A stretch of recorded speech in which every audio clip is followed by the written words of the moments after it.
राधे कृष्णा राधे कृष्णा। अष्टावक्र गीता दूसरा अध्याय। दृश्यमान परपंच और आत्मसत्ता। आश्चर्य है कि मैं तो शुद्ध शांत ज्ञान स्वरूप एवं प्रकृति से परे हूँ, किंतु इतने समय तक अज्ञान ने ही मुझे भ्रमित कर रखा था। जैसे मैं अकेला ही इस शरीर को प्रकाशित करता हूँ, वैसे ही संपूर्ण जगत को भी प्रकाशित करता हूँ। एकमात्र मैं प्रकाशक हूँ, इसलिए संपूर्ण जगत मेरा है अथवा कुछ भी मेरा नहीं है। बड़े आश्चर्य की बात है कि मैं शरीर और संपूर्ण दृश्य जगत का परित्याग करके किसी अनिर्वचनीय कौशल से वर्तमान क्षण में ही परमात्मा का दर्शन कर रहा हूँ। जैसे तरंग फेन और बुदबुदे जल से अलग नहीं है, वैसे ही यह दृश्यमान प्रपंच भी आत्मसत्ता से अलग नहीं है, क्योंकि यह अपना ही बनाया हुआ है। जैसे विचार करने पर वस्त्र तंतु मात्र ही है, वैसे ही विचार करने पर यह संपूर्ण विश्व आत्मसत्ता मात्र ही है। जैसे शर्करा गन्ने की रस से बनी है और उससे व्याप्ति है, वैसे यह संपूर्ण विश्व मुझसे बना है और मुझसे ही व्याप्त है। अपने आप को न जानने से ही जगत की सत्यता की प्रतीति होती है, अपने आप को जान लेने पर नहीं होती। रस्सी को न जानने से सांप की प्रतीति होती है, जानने पर नहीं होती। प्रकाश मेरा निज स्वरूप है, मैं उससे अलग नहीं हूँ। जब जब यह विश्व प्रकाशित होता है, तब तब ऐसा मेरा प्रकाश से ही होता है। आश्चर्य है कि जैसे सीप में चांदी, रस्सी में सांप और सूर्य की किरणों में जल की प्रतीति होती है, वैसे ही यह अज्ञान से कल्पित विश्व मुझ में भास रहा है। जैसे मिट्टी में घड़ा, जल में तरंग, स्वर्ण में कंकन समा जाता है, वैसे ही मुझसे यह विश्व मुझ में ही समा जाएगा। मैं आश्चर्य स्वरूप हूँ, मुझे नमस्कार है, क्योंकि मेरा कभी विनाश नहीं होता। ब्रह्मा से लेकर तिनके तक संपूर्ण विश्व का नाश होने पर भी मैं स्थित रहता हूँ।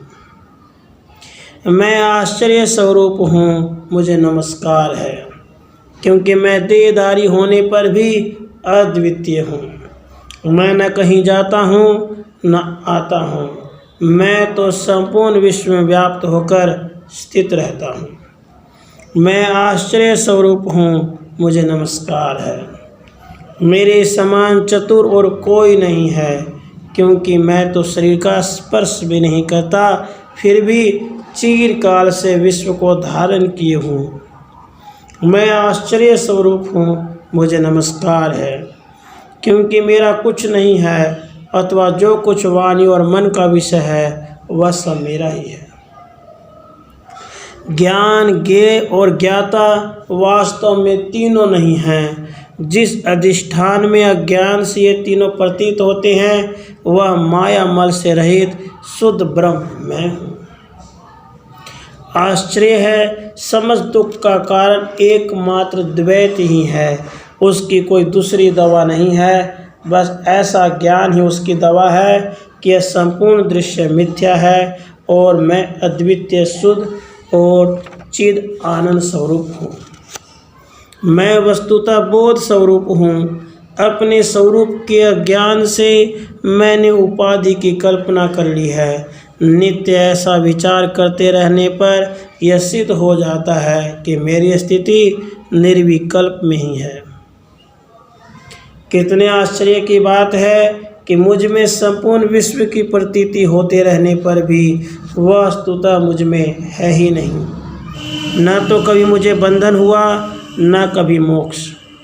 आश्रयहीन होने के कारण भ्रांति स्वयं शांत हो गई। यह निश्चय है कि शरीर के साथ यह संपूर्ण विश्व कुछ भी नहीं है और आत्मा शुद्ध चिन्ह मात्र है। फिर अब यह कल्पना किसमें संभव है, अर्थात किसी में नहीं। यह शरीर, स्वर्ग, नरक, बंध, मोक्ष और भय, यह सब केवल कल्पना मात्र है। फिर मुझ चिद आत्मा के लिए क्या कुछ कर्तव्य शेष है, अर्थात कुछ भी नहीं। आश्चर्य तो यह है कि भीड़ भाड़ में भी मुझे द्वैत नहीं दिखता, सब सूने जंगल के समान हो गया है। अब मैं प्रीति किससे करूं? न मैं देह हूँ, न यह देह मेरा है। मैं जीव भी नहीं हूँ, मैं तो शुद्ध चेतन हूँ। मेरा बंध तो केवल इतना ही था कि मैं जीवित रहना चाहता था। आश्चर्य है, मुझ अनंत महासमुद्र में जब चित्त रूपी वायु चलने लगती है तब झटपट बहुत से दृश्य पदार्थों की तरंगे उठने लगती है। मुझ अनंत महासमुद्र में जब चित्त रूपी वायु शांत हो जाती है तब जीव रूपी व्यापारी के दुर्भाग्य से यह संसार रूपी जहाज ठहर कर नष्ट हो जाता है। बड़े आश्चर्य की बात है कि मुझ अनंत महासमुद्र में बहुत सी जीव रूपी तरंगे स्वभाव से ही उठती हैं। वे आपस में टकराती हैं, लहराती हैं और विलीन हो जाती हैं। इति श्रीमद् अष्टावक्र मुनि विरचितायां ब्रह्म विद्यायां शिष्योन्नत आत्म अनुभव लास पंचविंशतिकं नाम द्वितीयं प्रकरणं समाप्तम्। राधे कृष्णा, राधे कृष्णा।